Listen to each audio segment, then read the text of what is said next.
Netcasts you love. From people you trust.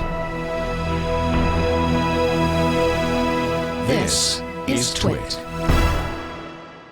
Bandwidth is provided by Cachefly at CACHEFLY.com. This is TWiT Photo with Catherine Hall and Leo Laporte. Episode 26, recorded September 27, 2011. Frank Doorhof. TWiT Photo is brought to you by Netflix. Watch thousands of TV episodes and movies on your PC, Mac, iPad, iPhone, or TV instantly. All streamed directly to you, saving you time, money, and hassle. For your free 30-day trial, go to netflix.com/twit. And by mailroute.info. Mailroute is a secure, hosted service that provides enterprise-grade virus and spam filtering to companies of any size. Try it right now, absolutely free, at mailroute.info. It's time for TWiT Photo, the show that covers photography from the point of view of great artistic geniuses. That's who we bring on. And, of course, our host, who is a genius in her own right, Catherine Hall. Catherine Hall thank Studios. you very much. That's quite nice. I'll take that one. You are, though. That's one of the reasons I've always wanted to work with you, is I just love your work so much. Met Catherine, it's been like 4 years now in Australia. I know. Time flies, right? Yeah. And if you want to see more, go to catherinehall.net and then click the blog link. And this is her blog. And she posts a picture every week, which is fun, so you can look at it, and talks a little bit about how she makes it. The portrait of the week this week, a frozen New York City. That's pretty. So basically, I wanted to give a tip. My tip this week is don't be afraid to take your gear out, even if it's storming. Take pictures. So this was actually, if we scroll down, I can't remember. It says 2006. It was 2006, but it was like the biggest recorded snowfall, one of the biggest recorded snowfalls in New York City ever. And I was scared to bring out my gear because it was really wet out. And so I was dating a guy at the time who was sponsored by Getty, and he had tons of gear that was theirs. Isn't that nice when you're sponsored by somebody and you don't care? You can so just take I was like, I'll just take his gear. I'll just use your stuff. And so I used it all, and of course nothing happened. You know, it was fine. But it was just kind of one of those moments. You know, whether it's Burning Man, whether it's in a snowstorm, whether be prudent. Gear's expensive. Smart. But some of the best shots are in inclement weather, right? I've taken my gear out. I've never had a problem because of the elements. Yeah. Ever. Yeah. So a lot of gear now, especially, is well shielded against the elements. Yes, exactly. I was a little nervous when I was going to be in Antarctica. It never happened, but we were, because the plane couldn't fly. But I was going to bring the Canon 5D, and I had read a number of reports of 5D Mark IIs and other cameras freezing up in the Antarctic weather, and the sudden change in temperature causing condensation and moisture. And I was terrified. And Chris Marquardt, who you know, of course, great photographer, said, "Don't worry." He said the same thing. Just take it. Bring it. You want a picture. It'll be fine. Yeah. And, you didn't get to go. I didn't get to go, but I did bring it. Yeah. I did bring it. You got to bring it. So this was at Central Park in New York. And beautiful shot. This segues into what announcement that I wanted to make for this weekend. You're going to have a photo walk. Yes, I am. If you scroll down, it's going to be at Golden Gate Park in San Francisco. This is part of Scott Kelby's worldwide photo walk extravaganza. So he's having photo walks all over the world. All over the world. And you're hosting the San Francisco And I'm one. doing San Francisco. So we actually waited to open up registration till today because I wanted TWiT Photo people to have access first. You get the first access. Doug Kay's going with you. And Doug, I really love like Doug, and I've known him He's for awesome. years. He created podcasting in some ways with his IT Conversations Network. And he's a really good photographer. Yeah, I didn't realize how good he was. He's really good. He's been posting a lot of pictures on Google Plus, and I'm going crazy over it. His architecture shots, like things that I can't do myself well. So it's going to be a great thing. Sign up now because it will fill up. And you'll be meeting at the entrance to the Japanese Tea Garden in the heart of the park, 345. So we'll be doing people shots, architecture shots, nature shots. That area in Golden Park kind of covers all genres. I hope you get the weather we've been having the last couple of days in San Francisco. It's been perfect. It's like 70s. Perfect shooting weather. Just beautiful. Anyway, without further ado, shall we? Let's introduce our guest. Frank is here. He is coming to us from the Netherlands, and we're so glad to have him. And look, he's even framed his shots. Look at him! I know. It's just, and his lighting. He's got nice side, a little bit of shadow on the right hand side. Welcome to TWiT Photo. Thanks for coming to be here. Yeah, everyone loves Frank. FrankDoorhof.com if you want to see more. He says, fashion and glamour photographer. Is that the kind of photos you like to shoot? Tell us a little bit about what you shoot. Okay, I mainly shoot fashion photography and sometimes a little bit of glamour. And the main reason we do this is because my heart is really in the fashion. You can do wonderful stuff with clothing, hair, makeup. So that's something I really like to shoot. What's the difference between fashion and glamour? What is glamour photography exactly? That's going off the question. Actually, that depends per country where you are. Some countries, glamour will be more nudes. However, when I shoot glamour, it's more like everything is covered up. You see no real nudity. But it's more lingerie, a little bit more, how do you call it? There has to be something in that's a little bit naughty. Sexy. How do you get a little bit sexy, yeah. Yes, I think that's the correct term, but not nudes. Do you ever do men? Yeah, we do. So no problem. it doesn't have to be just girls that are sexy. It could be sexy guys. Yeah. Frank is unenthusiastic, however, about that part. I love to shoot men, especially when they're muscular and you can play with light, and that's great. I think that's actually, and I learned this from Arnie. That's the most interesting thing about whether it's nudes or glamour is the light on the skin and on the muscles and on the curves is very interesting. Yeah, definitely. Yeah, I love to play with light. So how are you, okay, so you're getting these very kind of sexy, evocative postures and posing. How are you bringing this out in the women that you're photographing, or men? What do you do, Frank? We try to make a really relaxed environment for them, so they really feel at home. And after that, just a little bit of coaching. And it also has to be in the model, of course. She has to feel that she's comfortable, and she has to be totally in sync with herself. And then you get the most stunning shots. If you start out with a beginning model and she's already a little bit insecure, just do only the clothing stuff and make nice makeup and hair, and it will work out. But if you want to do the glamour, make sure you shoot it with a model that's already a little bit experienced. Yeah, and if you're going to pour paint over her head, probably be best to have somebody who has some... Yeah, and watch out for the eyes, that they close their eyes when they paint. Are you actually pouring paint over this model's head? My makeup artist is. Oh, boy. That's real paint. Oh, boy. You only get one chance at this shot. Yeah, and really. So yeah, correct. So what does a relaxed environment entail? Like, what are you doing to create this environment? We try to play music that the model likes. Before the photo shoot starts, we will ask the model, what kind of music do you like? And we try to play that kind of music. There's a makeup artist here. I always work with a team.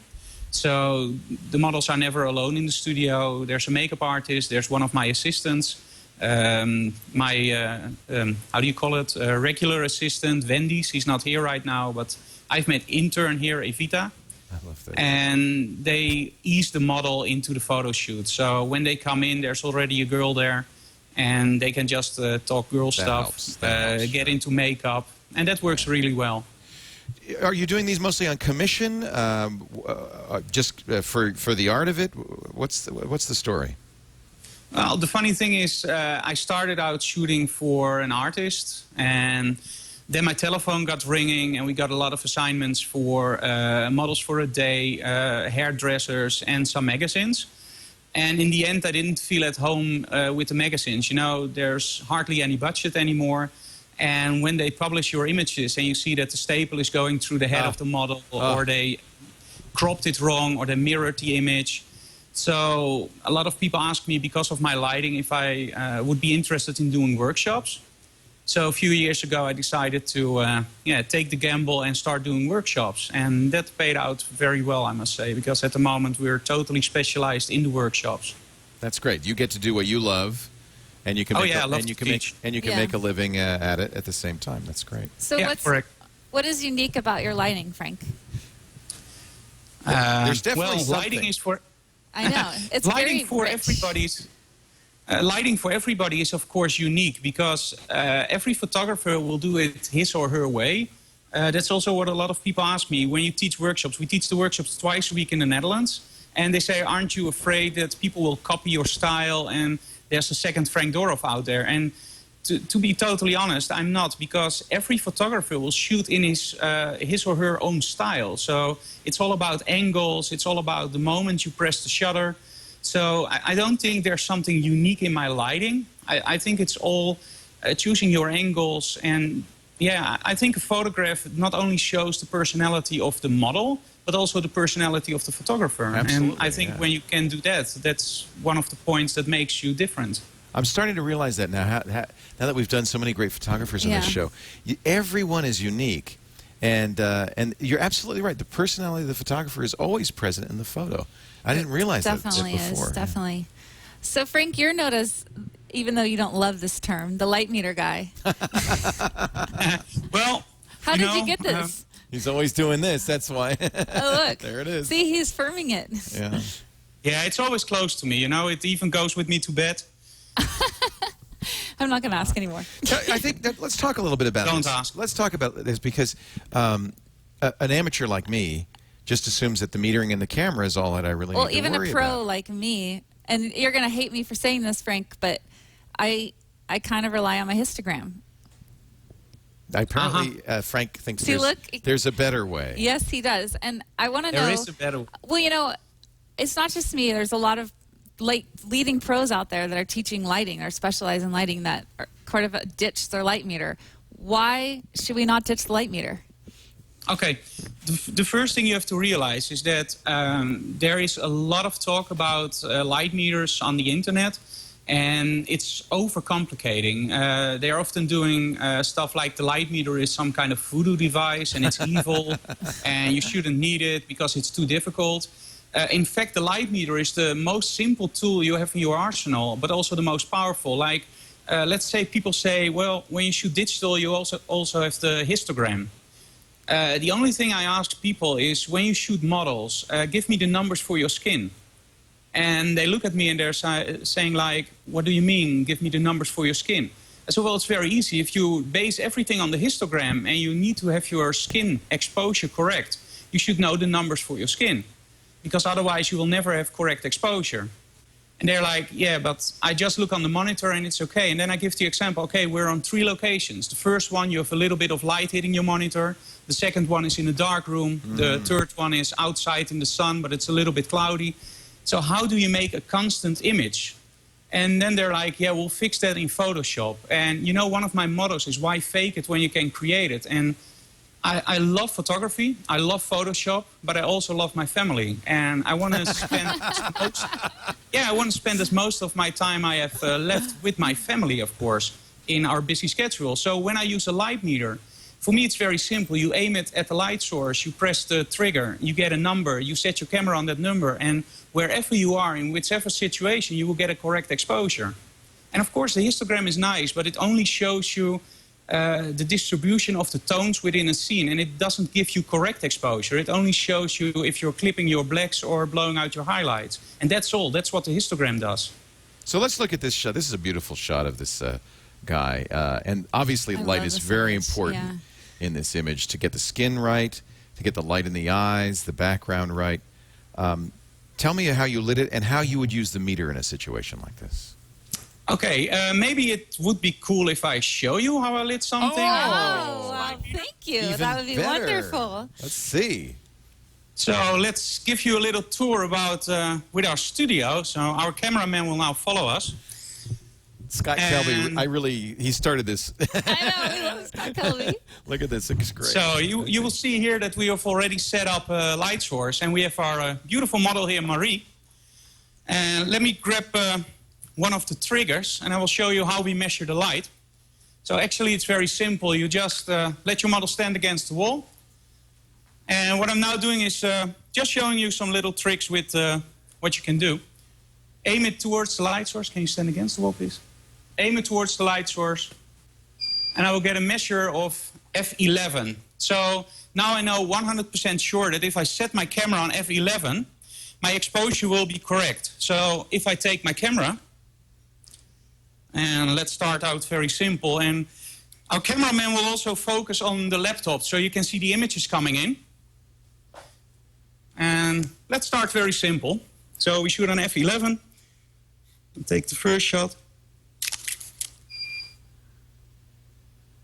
And let's give him some time to focus on that one. The shutter speed you don't have to worry about because the flash is what's determining the shutter speed. Yeah, correct. The flash will freeze the action, even with jumping models. So the only thing we do is we we stay at 125th or 100 to make sure that that's the sync speed.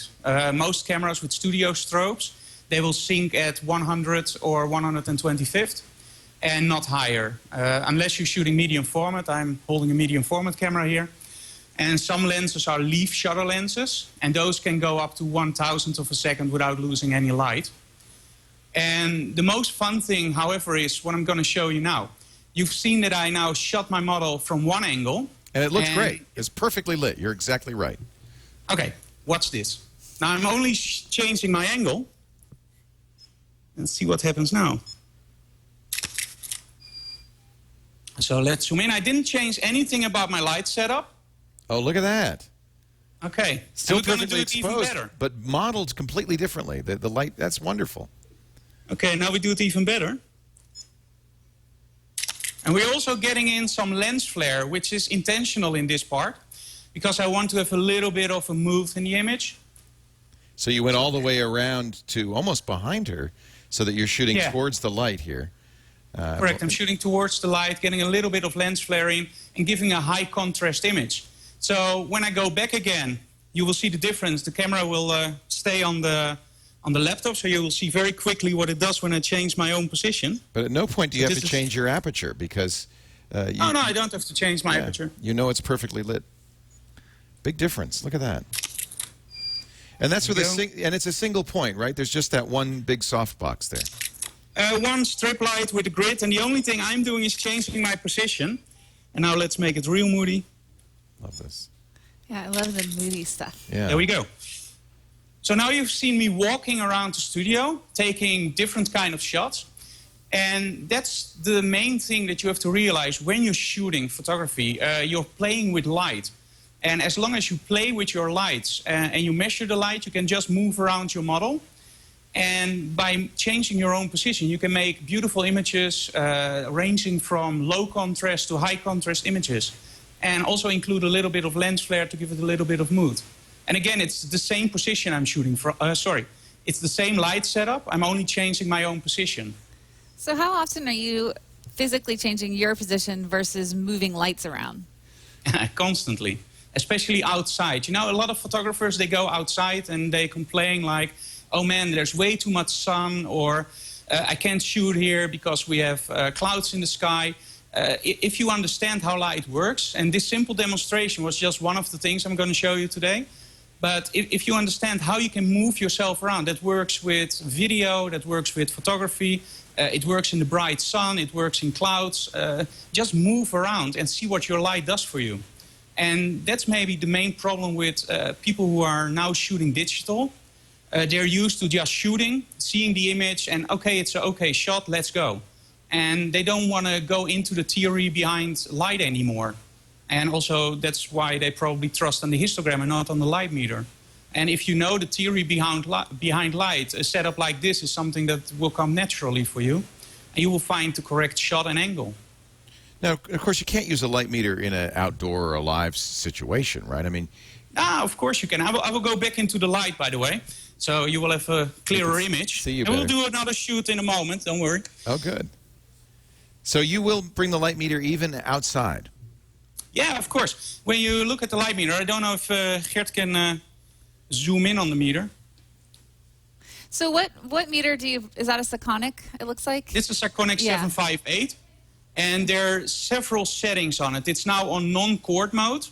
And what you can do is you can just press the mode and you can go to the sun. And what you see there is that you can just measure ambient lights. So when you're outside, you can very easily measure your ambient lights. One of the main things I like about this meter is that it's also a reflective meter. So I can measure backgrounds or I can measure the sky. Normally, when you put your meter under the chin of your model, aim towards the light source, it will give you a value. Let's say f8. When you set your camera on f8, the exposure will be correct. Now, let's say I want the sky to go really dark, and I don't know how to measure that. This meter, you can just turn a switch and you can look through the meter and aim for the sky, and it will give you another value. And that value is 18% gray or middle gray. And one of the tips I always give my students, when you calculate from, let's say, 18% gray to pure white, it's 2.5 steps. So when you open up your aperture 2.5 steps, the sky will go white.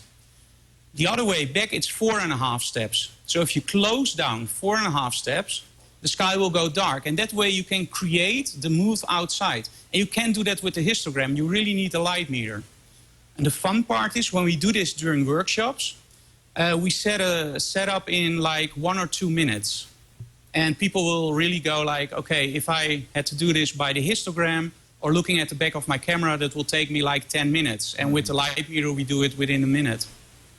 How much am I going to be spending to buy this? Because now I have to have it. You realize that. US over 400. Okay, that's all right. So what it's about less than a lens? What about? I have a question for you, Frank. If say you have a beginning photographer that doesn't have the budget to buy the Sekonic, is there another model that you would recommend that might be more affordable? Yes, and you know the nice thing about this, and people go on eBay now before a lot of people see TWiT TV, buy them used, because a lot of photographers are selling their perfectly good meters online because they can't see any use for it. Oh, they think they haven't been watching this show. They haven't watched the show. They're going to use the histogram. Good, we'll buy the light meters. So what you can do is look online for the 558 from Sekonic. It's also a meter with a spot meter inside, and you can see them for $200 going on eBay. Oh wow! See, I had a light meter and I sold it. You were one of them. And then I had to buy it again. You were one of them. $120. I'm looking at them right here. $120. I know one of the guys I know from the States. He sold his light meter like 4 times and bought it back again, sold it again, bought it back again, and then he visited one of my seminars and he said, okay, now I'm going to keep it because now I know how to use it. And that's the main thing. That's also one of the things you saw on Google+, what to ask Frank, how to use a light meter. And as I showed you before, it's so incredibly easy. Just point it towards the light source, trigger the strobes, and you get the number. There's nothing more to it. That's the way to use a light meter. So I can't make it any more difficult. But you do have to know some of the things that you just told us, for instance, about, you know, 1 stop, 2 stops. You have to know a little bit about. But that's with reflective metering. Right. And when you start out, don't even go into the reflective metering. That's just a trick you can use, and it's easy. Just start with incident meter reading. Just make sure that your exposure on your model is correct. So aim it towards the light source, trigger the strobes, and just dial in the number you see on your display, and that's it. So when you're doing like the shot you just did, for example, how do you measure the model and the background to make sure that the balance is exactly how you like it? Okay, most of the time I will shoot tethered. In the studio we shoot into a Mac Pro, but because now all the camera gear from Gert is going through the Mac Pro, we decided to use our portable setup, so the tether table from Tethertools with my MacBook Pro. And when I see the balance, that's something I really want to do on site. So I want to see how the difference is between my background and my model. And you can measure it, of course, but I don't believe in ratios. Like always use a ratio of 2:1 or 2:2 or whatever. The ratios are nice if you have something that really works. And then you do the measurement and you remember this was the ratio. If I want to do it again, let's set the ratio on this setting. Yeah, but don't ever start with ratios, because that will take out your creativity. Well, I was going to say, I could see with you why ratios wouldn't work, because your work has so much drama in it that if you were doing the textbook ratios, you would lose that. Right? Yeah, but that's with everything. Try to experiment. Don't sit still. And again, if you know how to use the meter, if you know how your camera gear works, and you don't have the problems on location that you're struggling with your lights or struggling with how to get the correct exposure, if that all drops away, that's a lot of baggage that you lose. And then you can totally start concentrating on creating the drama and telling the story you really would like to tell. So and again, sorry sometimes for my pronunciation, because I'm Dutch, so English is not my native tongue, but I hope it's clear. I think once we understood you were saying tether, we understood, and Tethertools. Yeah. Correct. Yeah, now we understand. This is a good example. This shot is very dramatic lighting. And yet I still see the rest of the room, which is great. It's not falling off completely in shadow. Do you measure what that chair in the right is? Do you measure what the model is? Do you measure every bit of that? Yeah, in this case, this was a complicated setup. The first thing we did is we measured with reflective meter reading. We measured the darkest area of the room that still had to have detail. Probably over here in the corner there. Got it. Yeah, probably there. And what you get is, if you measure reflective and you go up 4.5 stops, then you know that that area will be black. So what we did is we chose the area that still had to have detail, went up 4 stops with the strobes, and actually that was all. And the shot was there. So you left half a stop, just enough so that you get some detail Yeah, I in left there. just half a stop, just enough to get detail there, and that's it. So when you say reflective, that's you're using the spot metering function at that time? Yeah, what I did is I just turned the dial on the meter, aimed it towards the darkest side of the room, and made sure that, let's say, it said 2.8. So you go to, with the strobes, you go to F4, 5.6, F8, and you can go up to F11, and then you're 4 stops off. And if you then set your strobes on F11, there will still be detail in that area. But You see how easy it is? yeah, sure, right. Yeah. Sure. Okay, wait, so let's break this down, simplify here. So for our viewers out there that may be just getting started with experimenting with light, can you give them a little assignment that's may not require strobe? Okay, that may not require a strobe. It's the way your camera works. If you look at your camera, the easiest way to understand this, and I told my mother this once, and she immediately understood what the settings on a camera was. Your camera works with reflective metering. And you know this because if you're shooting a landscape with snow, and you're just shooting it on normal mode, it will go too dark. And the reason it goes too dark is because it's a reflective metering. What it does is it calculates the whole scene and tries to make it 18% gray, so it will go darker. Now let's change the whole setup and we go to a very dark scene. Now it will go too light because again it will calculate everything back to 18% gray. Now almost all photographers know that when you're shooting snow you have to open like 1 stop or 1 stop and a half. When you're shooting a skyline you have to close down. So in fact all photographers are already working with calculating with those settings. The only thing is I translate it to a Lightmeter that's way more accurate because I can really point it at the system, but it's exactly the same system that everybody is already using in their DSLRs. I think he's making me into a convert. He's making it sound I'm going to start so wearing a easy. necklace around everywhere I go. Well, it also makes you look so professional. That's why I'm going to wear one. Normally I also wear a hat that looks very, very... Well, I think for me, the time-saving thing, where he described, you know, you could Well, see, that's balance the thing. the You things. think it slows you down to go, okay, let's get a... like, oh, it's something else to carry. It doesn't, because now you know you've got it just right, and it saves you a lot of time. How many people do you convert, Frank? I really lost count. And trust me, by the way, I do have a lot of people that support my work, like Ellingrom and On One and Nick. And Sekonic is not one of my sponsors. I think I sold a lot of Lightmeters for them, but they're not one of my sponsors. So to be totally honest, every time I say buy a Lightmeter, it's not because I'm sponsored by a Lightmeter manufacturer. It's really because I believe in the system. And we should point out that Frank does teach these workshops that teach you everything you need to know about this. And if you go to his website, frankdoorhof.com, you'll find out Yeah, you have more some about these. coming up in the Netherlands and then also in the U.S., correct? Yeah, I just returned from Photoshop World in Las Vegas. Oh, fun. And then we flew back to Boston where I did a 2-day workshop. We filmed it, by the way. And at the moment, we're editing the whole video. And we will release that as an instructional DVD, I hope before Christmas. Probably sooner, but I always say before Christmas to make sure. And next year we will be back in March in Washington, D.C. for Photoshop World. And again, we'll do 2 workshops in Boston. And I believe in November we're also in Dublin. Worth going to. Look at all these people. Well, in our chat room, the Shutterclick says, I used to watch Frank's Kelby video over and over and over again. Half the people. So there you go. Kelby videos were so much fun. Look at the quote that Kelby gave Frank. Let me see if I can find it here. He says, the hottest rising star of the studio lighting world, one of the best lighting educators anywhere. Ask anyone who's seen one of his classes. This guy is insane.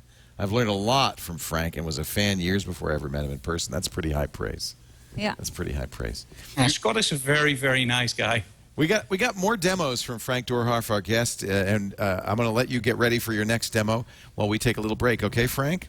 Cool. We're going to set up for the next one, so stay tuned. Set up. Stay Excellent. tuned, Thanks, everybody. Frank. And while we do that, I'm going to talk about Netflix.com. You know, I think if you're a great photographer, you probably also love great film because it's the same thing, isn't it? Cinema often is really an expression of the cinematographer and the director and what they did. You know, I remember looking at the Godfather and how the cinematographer had used, I can't remember, tea or something. He pre-exposed the film to give it a distinct color. And this is why I love watching movies. And I think if you are not yet a member of Netflix, you've got to check it out. For $7.99 a month, unlimited movies. They just signed a deal, by the way, with DreamWorks. You're going to have all the DreamWorks movies in there, too. Cool. That's just very exciting. TV shows, too. I've been watching Mad Men. There's an example of a show that's shot with great care. Yes. And it's really fun to watch. Amazing prop design. Yeah, amazing art direction. Yeah. If you're not a member, please go to netflix.com/twit, and you can get 30 days absolutely free. Well, I just watched this one, Solitary Man. I thought that was quite interesting with Michael Douglas, kind of playing against character. We can type in Tucker and Dale versus Evil, and this is Frank's favorite movie. You ask people what their favorite movie is? Yes. Tucker and Dale versus Evil. He says he loves horror movies. Oh, wow. Backwards. Which actually, if you think about his work, it's very drama-centric. So Interesting. It makes sense that he would like horror movies. Bloody horror, violence, language, and brief nudity. All right, well. Do you like horror movies? No. I can't do but horror I've been movies. watching. You know, I've been watching. Have you watched Breaking Bad yet? Uh-uh. Oh, you got to watch this. It's about a school teacher who breaks bad. He goes wrong. He gets cancer. He thinks he's going to die, and he becomes a meth. He's a chemistry teacher, so he makes perfect meth. And it's just one of the best TV series on. Series. Oh, and the gosh. 5th season just started, but you can catch up, watch all 4 of the first seasons on Netflix. That's just part of what's I only there. watch seasons on Netflix now. Because you can't wait that whole week in between episodes. Well, Friday Night Lights, you can watch the whole season. Oh, I love Friday Night Lights. What a great show. You can that watch. Actually, the lighting in that movie is really, and that There you TV go. series is really good. I actually started it watching, but see, on your Mac, your PC, Yeah. your iPad, your iPhone, every Android device now, it works on your PS3, your Xbox 360, your Nintendo Wii. See, we're watching Friday Night Lights. Stop. I shouldn't because this is a violation. Copyright violation. Stop. All right. Anyway, Netflix. Free. Check it out. And if you're already a member, would you do me a favor? And I know of course you're all already members, but tell a friend. Netflix.com/twit. Free in the U.S. for 30 days. Netflix.com/twit. And we thank them for their support. All right, Frank's been very busy. Gert has been very busy, his assistant. Oh, we don't have his audio. Okay, now we got your audio now? Yeah, we cut it off so that you could make noise. Now we're back. By the way, but while you're getting set up, plug for Frank. I already follow you on Google+, but Frank is one of a number of hundreds of great photographers who've realized that Google+ is a fantastic venue for them to show their work, show their photography, and to communicate with their audience. So if you haven't already circled Frank on G+, and by the way, you'll also get his secret recipe chicken. Yeah, and thanks to all the people that Google Plused in the questions for Frank. They were really, really good questions. Is, I would say, becoming almost like the photography place. I know. It's where I hang out all the time. And now that you can share circles, I've gone to a number of photographers who've shared their circles, and I've just added them, and I don't know what I think I have 700 or 800 photographers in my circles now. I mean, it's just insane. Let me see my photography circle here, and I'll tell you in a second. Yes, 217 photographers in my circles. I guess I could share that. I'll share my photography circles. There you go. And then that way everybody can copy from me, and then I'll copy you, and we'll cross-pollinate. Cross-copy. But Frankie is one of them. All right, Frank, you've been setting up. What are you going to do for us today? Next. I'm going to make my recipe chicken. No, just kidding. Sorry. Some Dutch humor. What we're going to do is I'm going to set up a very simple shot. But we call it high contrast portraiture. And we're going to use the Elengram Deep Octa for it. And I'm going to add a strip light in a moment, but I'm going to show you how we set up a shot like this. So I'm using directional light from the side. And the first thing I'm going to do is measure the light. That shouldn't be a surprise. So behind the chin of the model, aim towards the light source, and it gives you 16.0. And that means that if I pick up my camera and shoot on 16, then my exposure should be correct. But we're going to play with this just a little bit. So it's 16. Very nice. Look into the light. One of the main things I always want is I want cat's lights in the eyes of my models. So I let them look into the light. And I'm going to zoom in on the monitor. Look how great that looks. It's just a very simple setup. And what we're going to do now is I'm going to ask my model to step one step forward towards me. One step more. I have to be honest that I don't see my modeling lights at the moment. Look into the lights, please, because we have a lot of light in the studio for you guys. So there we go. So it could be that this goes wrong and I have to do it again. But let's see. It comes in. We do see the catch light, though. There's that beautiful dot in her eyes. Yeah. It's just okay, great. this goes a little bit better. Now what we've done is we've made a nice connection with our model and with the light. And that's something that I really like to do. I love to make the connection with my model. However, when you look at my work, you will see that the models don't always look into the camera. And that's something that maybe you ask, what makes my style unique? Maybe because I hardly ever have models looking into the camera. They always look away. But I also want those catch lights in to make sure that the eyes are alive. A lot of people will clone out the catch lights. That's something I don't really like. So what I'm now going to ask is I'm going to ask my assistant Evita to turn on one of the strip lights. And we're going to give just a little bit of accent light. And the first thing, of course, we have to do is we also have to measure the accent light. And that's very easy. And now when you asked about ratios, I said I don't believe in ratios. However, with accent lights, I always start 1-on-1. Meaning my main light is f16. So I'll try to get my accent light also on f16. So start with them equal. So you're shooting all your models in the f16. Like you use that great depth of field? No.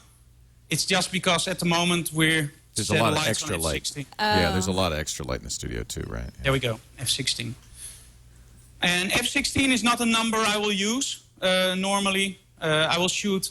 I will determine my depth of field for the move I want to create. So sometimes I will shoot on f8, f11, f16, depending on what I want sharp in the image. So it's not like I always shoot on f16. Okay, let's see what this does. We'll make a nice portrait. And it will be a little bit too bright. So let's give Gert some time to close in. And what you see is you see the jawline. And that's something I really like in images, that you see the jawline. But it's way too bright. So what I'm going to do is I'm going to close down one stop on the accent light. So here's where you start thinking about ratios. You had 1-to-1, and now we're going to kind of start there and tone down as needed. Correct, and this is the only thing that you can measure this. If I really like this shot, for example, I will write down, okay, I like f11, f16, or you will remember it because you do it a lot of times. But the main problem is if you have a model with, let's say, blonde hair, or you have a very dark model, the ratio will be different, and that's when you run into problems. Let's say I love the ratio 2-to-1, and I always shoot fair-skinned models with blonde hair. And then one of my students said, oh, Frank loves 2-on-1, so let's set everything on 2-on-1. And the only thing he shoots are dark models. It's not going to work. It's not going to work. Now, the main light will work. There are a lot of people online that will say when you shoot a dark-skinned model, you should open up one stop. Don't ever do that. Because if you measure a dark-skinned model and you measure on f8, that's incident meter reading. So if you shoot on f8, the dark model will be correct. If you open up a stop, the dark model will be too light. So don't do that. But with your accent light, however, that's a totally different story. Let's keep, for example, Marie. She's fair-skinned, so I will put the accent light a little bit more down. So I'm shooting f16 on the main light, f11 on my accent light. However, when my model is really dark and has dark hair, then I probably will go 1-on-1. So f16 to f16, or maybe even go half a stop down. So let's zoom in on the final image for this one. It's fantastic. Look at that.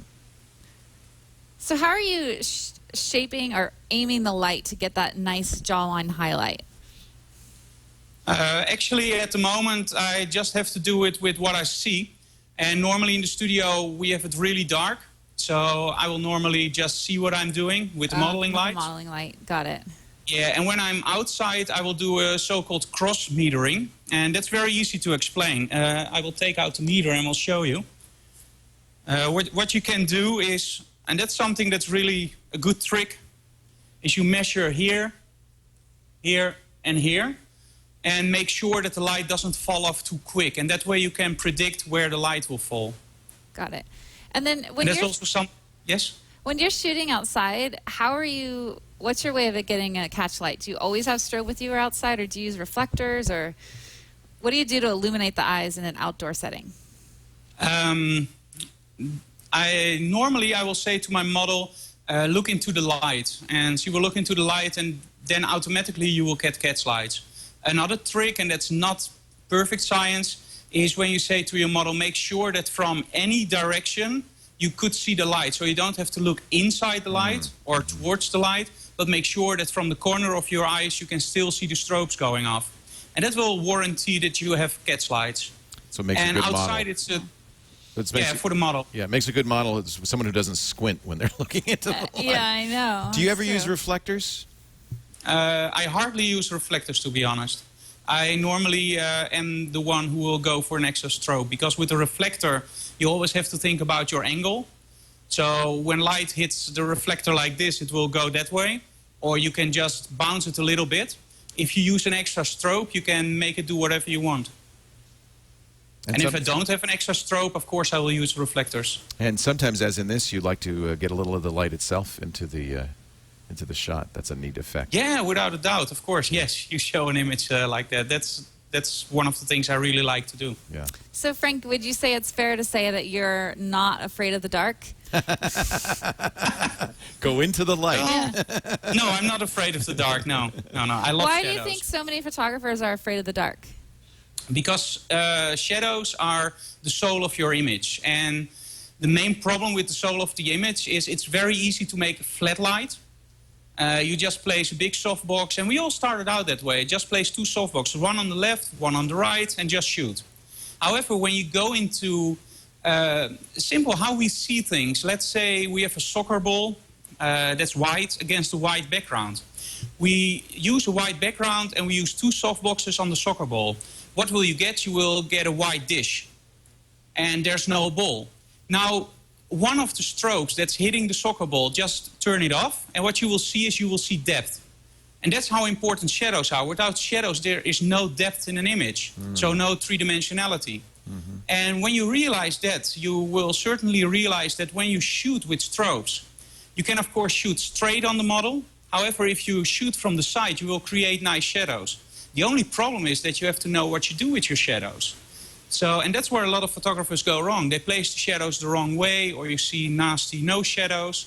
And that's something that you have to get used to, finding the correct angles. And you do that by practice or by going to one of your workshops? I mean... Of course, go to one of my workshops, yes. No, just practice and use your eyes.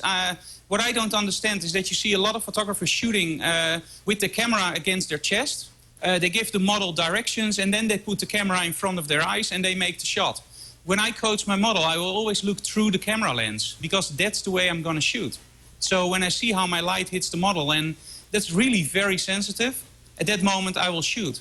And that's also why I don't have any diagrams on my, how do you call it, on my blog. A lot of people ask me, can you put lighting diagrams on your blog? And the main problem is if I change my light just 1 degree or 2 degrees, the whole image will be different. So that's very difficult to explain on a blog, because when you work with shadows, it's really, in the degrees. Your imagery with, it's so engaging. The models look they're so powerful. What are you doing while you're shooting to evoke this sort of connection with your models? I have one of my assistants kicking them. There's a certain movement to them. There's an energy to it. I mean, how are you evoking that sort of passion drama with not just the lights, but the models' expression and body language? Well, what I really have to be honest with is that we do select our models. We do get about 30 or 40 mails a week from models that want to be in front of the camera. I'm not surprised. And I think that most of them we will just say, sorry, we're not interested. Maybe once or twice a month we invite somebody over to do a so-called test shoot. And we'll just have somebody like that in front of the camera. We'll see how they act in front of the camera, if they're really comfortable. And then we'll try to do some with expressions, like just scream or try to do something weird, like jump down or up. Jump up, of course. Jumping down is a little bit difficult. And that way we will see if the model is totally relaxed in front of the camera, like the image you see now. She's That's relaxed. Expression. Yeah, can you show us about this image? This is great. And that's one of the best tips I can give a starting photographer. Select your models. And sometimes models will do TFP, that's time for print. You can go on a website like Model Mayhem and get your models. And sometimes models will ask a little bit of a payment for travel expenses, or they will ask payment for posing. One of the best things you can do as a photographer is start out with starting models, so amateur models, who will do it for free. And then when you totally are in sync with your lights, you don't have to think about your lights anymore. You know exactly when I set my lights like this, the end result will be like that.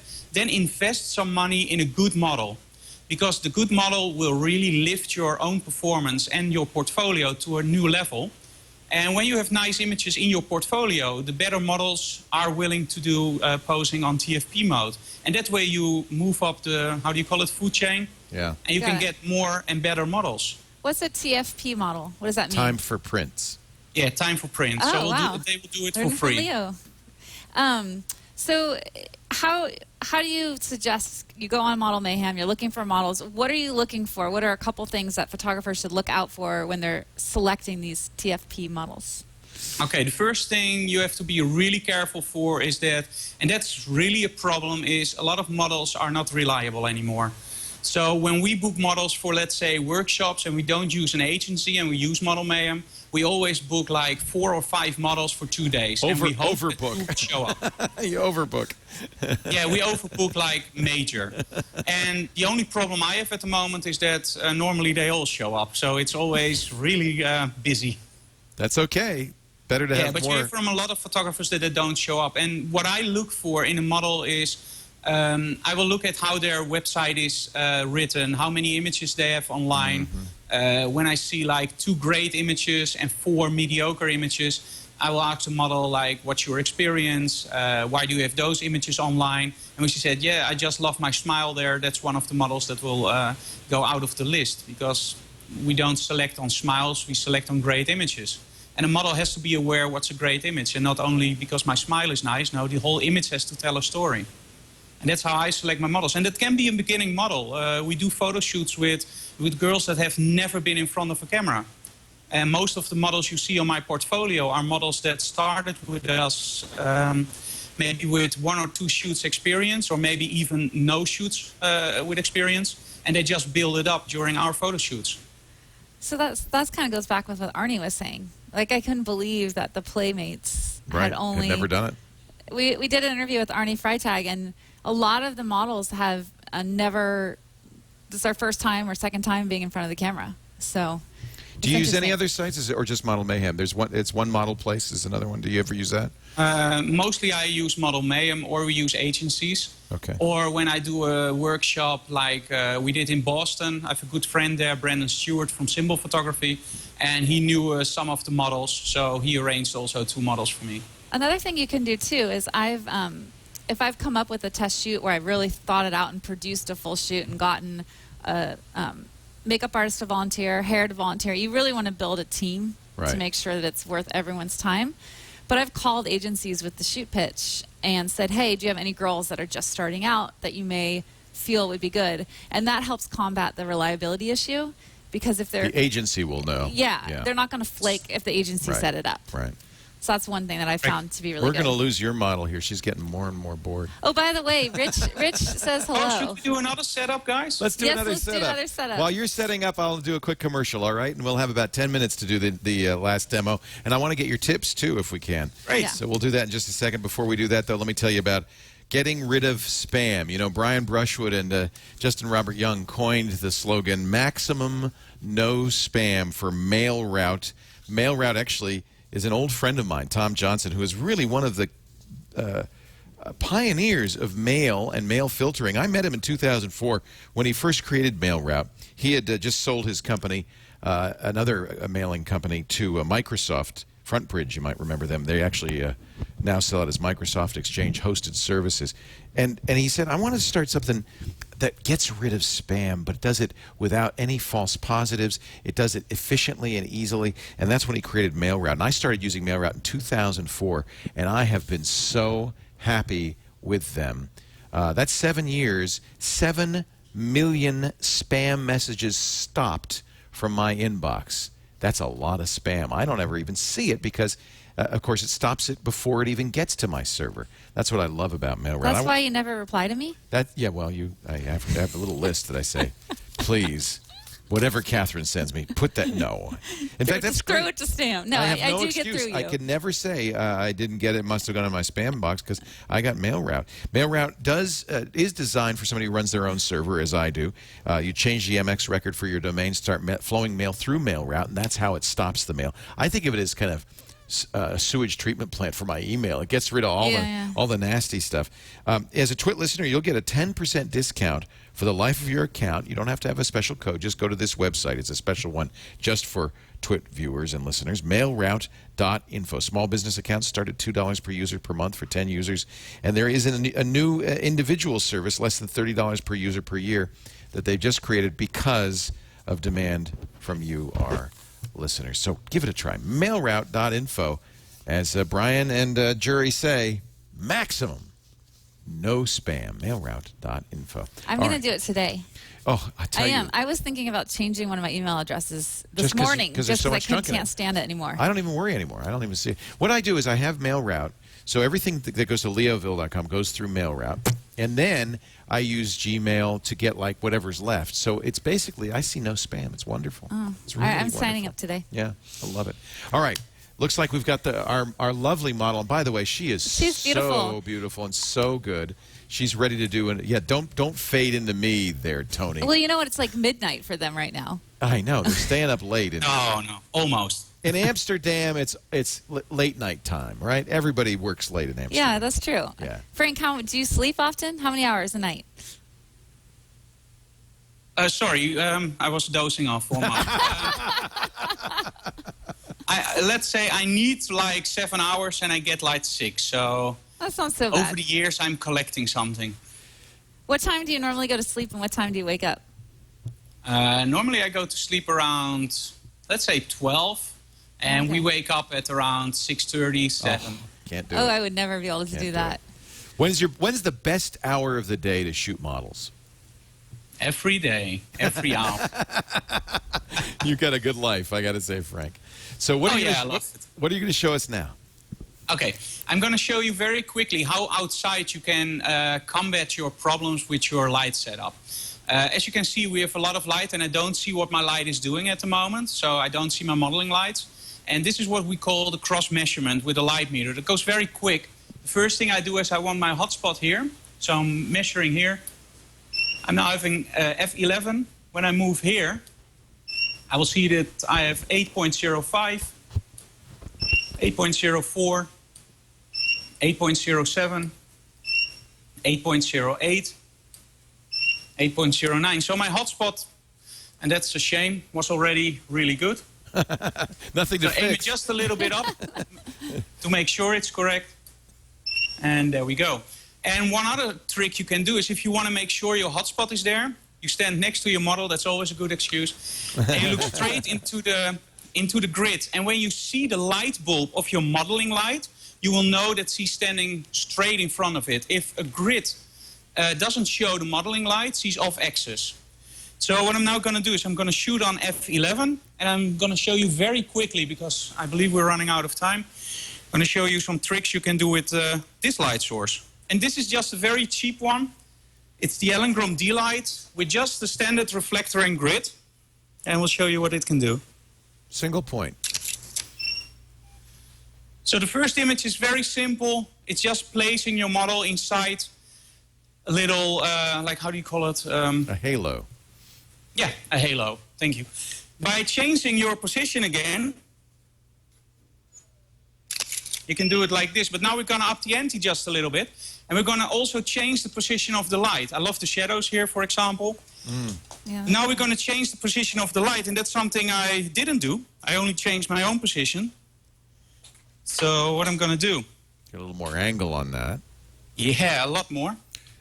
I'm going to aim it all the way up. Aim it straight down. Just wanted to hit the wall just a little bit. I'm going to take my Lightmeter. Just to make sure it works.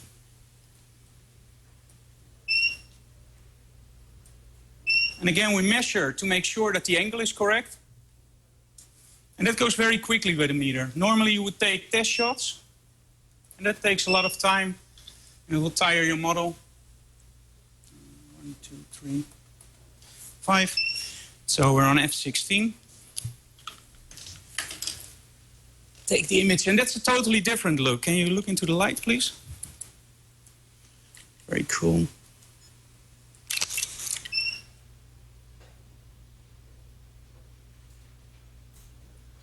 This will give you something like this, and with this you can start to play. Just change the angle just a little bit, not much. There we go. I'm getting nervous. No nerves. We got plenty of time. Take your time. By the way, there are great DVDs. Frank does DVDs that you can order from his website.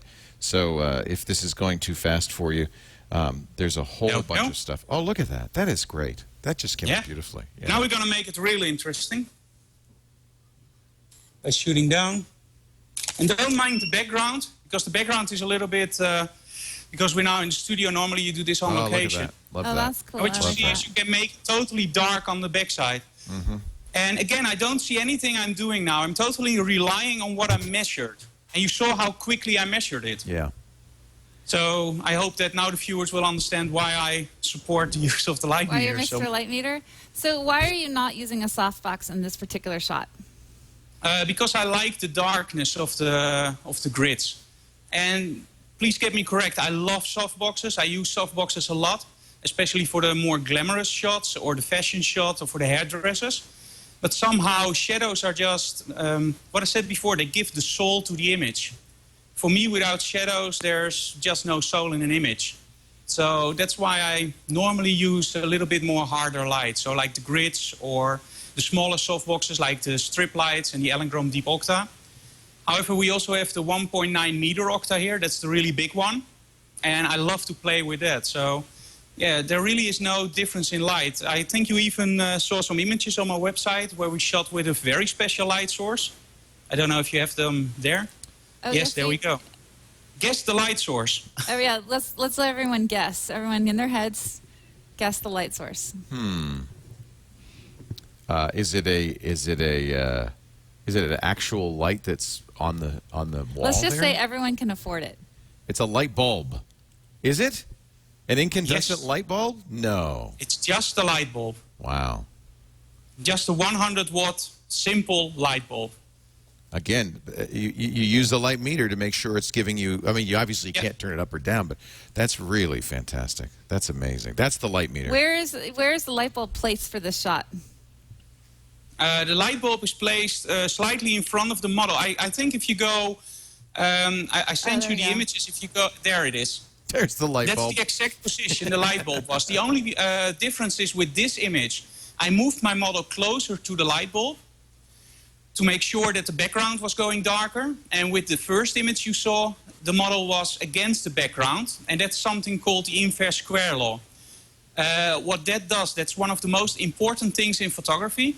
Light falls off over a distance. So in this case, you put the model against the wall, and you have to change your exposure because she's further away from the light source, meaning you will have more spread in your light, less fall off. So the whole wall is lit and your model is lit. Yeah. Now when you go to the next image, I move my model very close to the light bulb. I have to change my settings.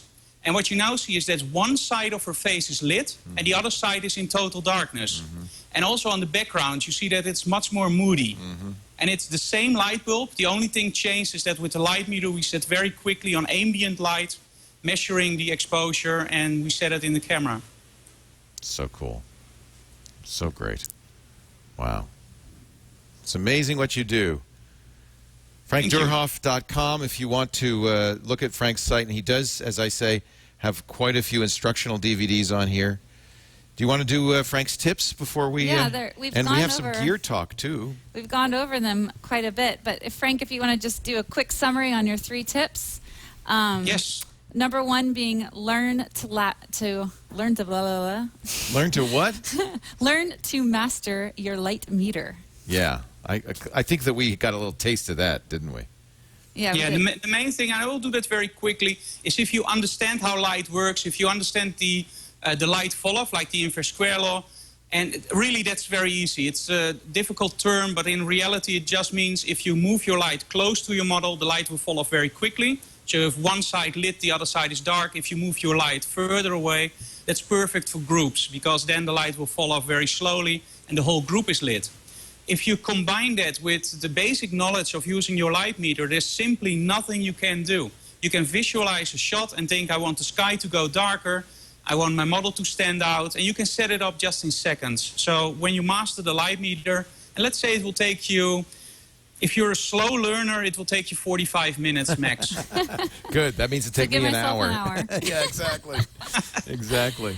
Okay, so tip number 2, why fake it when you can create it? Yeah, that's the same thing, actually. Why fake it when you can create it? You know, there's a saying going, we'll fix it in Photoshop. Right.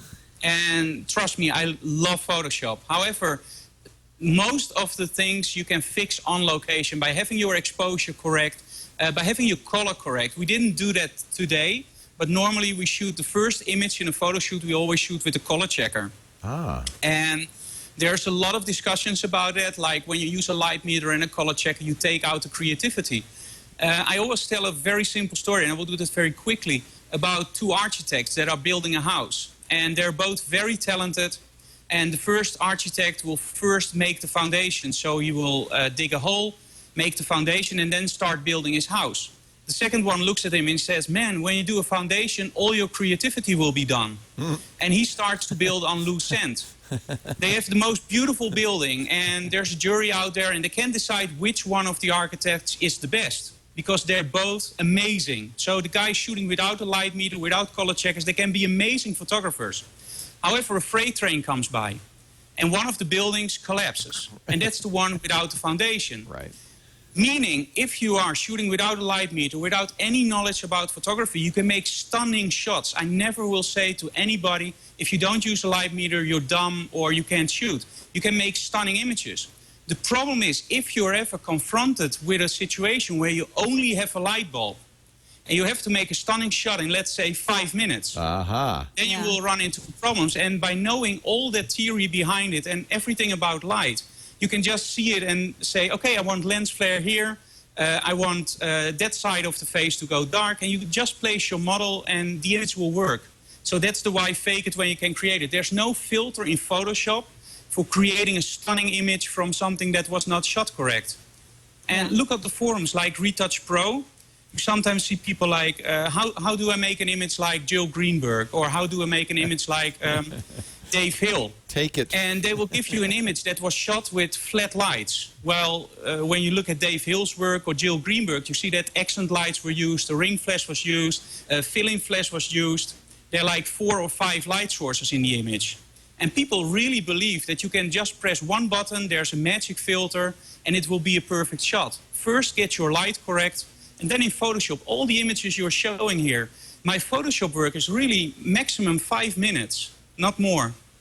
Don't spend time in Photoshop. And so for color calibration, you're using Data Color Spider software and calibration. Yeah, correct. I always calibrate the monitor. Yeah, I use that too. It's really, really good. All of this is on his website too. He has a great gear page on the website. Yeah, and then his third tip is make sure your background is white and not nuclear. Yeah, that's also one of the things. When you look on forums, and this is also why people think that light meters are dumb or difficult to use. When you use a white background and you know how to light it, you can have a perfectly white background. And when you zoom in to 100%, you will still see all the details in the hair of the models. It won't be blown out. The main reason why a lot of people are shooting blown out images is because they read somewhere that the background should be 2.5 stops brighter than the main light source. The thing they didn't read or don't understand is that's reflective metering. So what they do, and I really seen them doing it online in instructional videos, is they will measure the model with incident light, so light hitting the model. It will be f8. Then they will go to the background with the same metering, and they will measure towards the light source and add 2.5 stops. Then you really don't get the whole thing about how it works, because incident meter reading will measure the light falling on the meter. So if it says f8, the white background should be f8 because it's incident meter reading. So why add 2.5 stops? However, when you are using reflective metering, what I said in the start of the show, it will give you a value for 18% gray. And now how do we get to 2.5 stops? 18 times 2 is 36, times 2 is 72, half a stop is 100% white. So now your background will be 100% white. And you really can set this up in like seconds.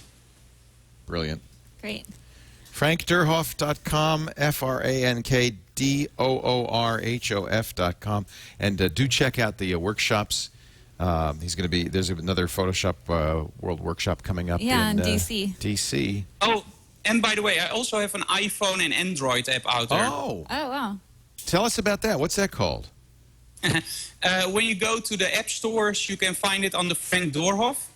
Okay. And it's there's a live chat room there, a lot of tips, like more than 300 tips. And you get backstage videos, small instructional videos, and a lot of wikis. Like you can see the things that inspire me, some technique, like the inverse square law is explained in a wiki. And it's just a fun app where I collect everything that inspires me. That's great. Great. Apple or Android?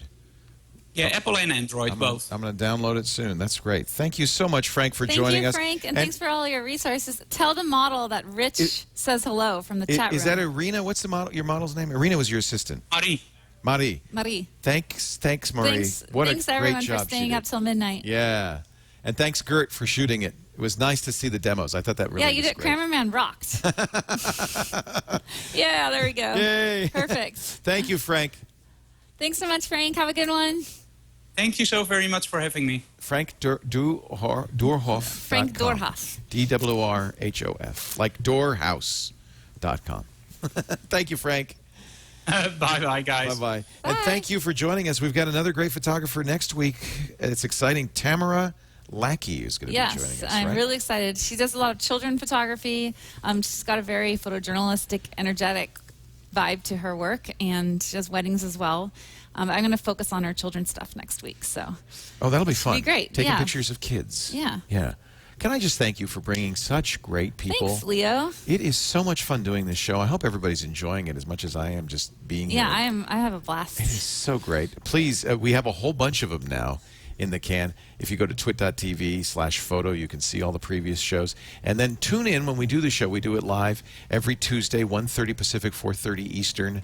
Let's see, that would be 20:30 if you're in Amsterdam at twit.tv, or just watch after the fact. Catherine Hall is at catherinehallstudios.net. No, catherinehallstudios.com. catherinehall.net. Yes. I always get that wrong. It's very confusing. But do go there, because Catherine has a great piece on her photo of the week, the midwinter holiday, and information about her photo walk, which once again is coming up. Yeah, I really hope to meet you guys at the photo walk. Anyone that wants to come out that's in the San Francisco area. Saturday, October 2nd. No, this Sunday. Sunday, I'm sorry. This coming Sunday. Sunday, October 2nd at 3:45. Sign up before it fills up. Good. Yeah, we gave you special. She actually held off on announcing this to For give you you a guys. special access. So do it. Thank you, Catherine. Thanks, Leo. Thanks for being here. See you next week. See you next time on Twit Photo. Bye-bye.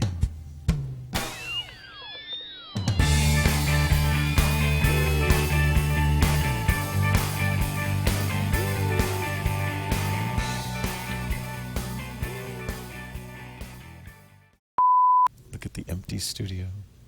They're all like, okay, let's go to bed. No, you know what? He seems like the kind of guy that stays up. Oh no! Yeah. Good nice Marie, work. good Frank. Bye bye. They're Bye, great. guys. Thank you so much. She was so good and Yeah. patient, and you can see. You're Thanks, awesome. Gert. Bye bye. I think I need myself one of those. You can I see. need a Oh, I will get my wife in front of the camera. Oh yeah, I want She to says, see your no, wife. no. It's just like my wife. That's great. Oh no! You had to Hi. drag her in there. No, nice no. to meet you. Thank you for your help. Thanks so much. Was it okay? Oh, it was great. I'll quote the chat room. This may have been the best show so far. Oh my. Eden all along says the it's best been trip like that. show so far. Everybody loved it. Yeah. Planet Mitch says hi to Gert. He says he helps on my shows as well. RC says hello as well, and we love RC. Ken Crowley, great twit photo. Loved the demos. Best show yet. Very informative. Excellent show. Stunning. Massamedia says, that's cute. He asked if it was okay. Yes, it was okay. It was great. Thank you, Frank.